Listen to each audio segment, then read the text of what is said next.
তালগাছ এক পায়ে দাঁড়িয়ে সব গাছ ছাড়িয়ে, এরপরে আর মনে নেই।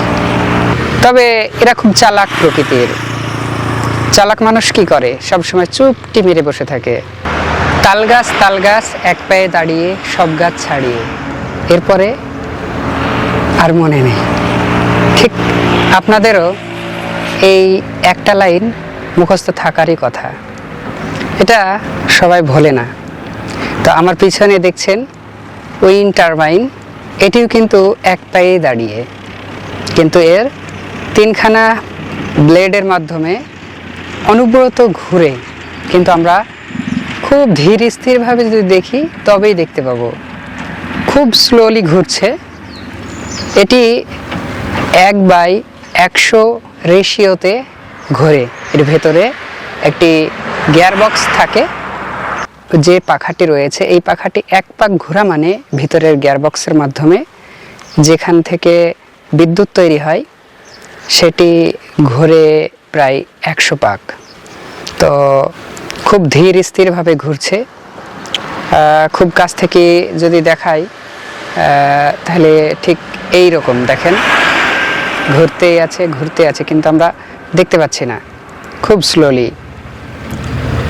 তো এই বিদ্যুৎ তৈরি হয় এর মোটামুটি এই টারবাইনের মাধ্যমে প্রায় 1 গ্রাম বিদ্যুৎ দেওয়া যাবে নিরবিচ্ছিন্নভাবে। তবে এরা খুব চালাক প্রকৃতির। চালাক মানুষ কি করে? সবসময় চুপটি মেরে বসে থাকে। চুপটি মেরে বসে থাকার পর ঠিক বুঝতে পারে যে আপনার দুর্বল জায়গা কোথায়। তো এও ঠিক সেরকম দুর্বল জায়গা কোথায় ও জানে, যে বাতাস কোন দিকে আসছে ও কিন্তু সব সময় বুঝতে পারে যে কোন দিক দিয়ে বাতাস আসছে। যে চাইলেই যে দাঁড়িয়ে যাবে এটা সম্ভব না।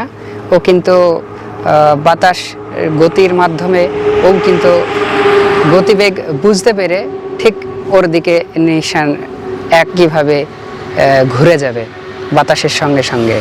তো এতে থেকে আর একটা শিক্ষা নেওয়া যেতে পারে যে আমরাও চাইলে আমাদের যে অভ্যাস সেই অভ্যাসগুলো দিন দিন আমরা পরিবর্তন করে আপগ্রেড করে পরবর্তীর জন্য আমরা রেডি হতে পারি। সেটা আমরা করা যেতেই পারে, কারণ সময় থেমে থাকে না কাউরির জন্য।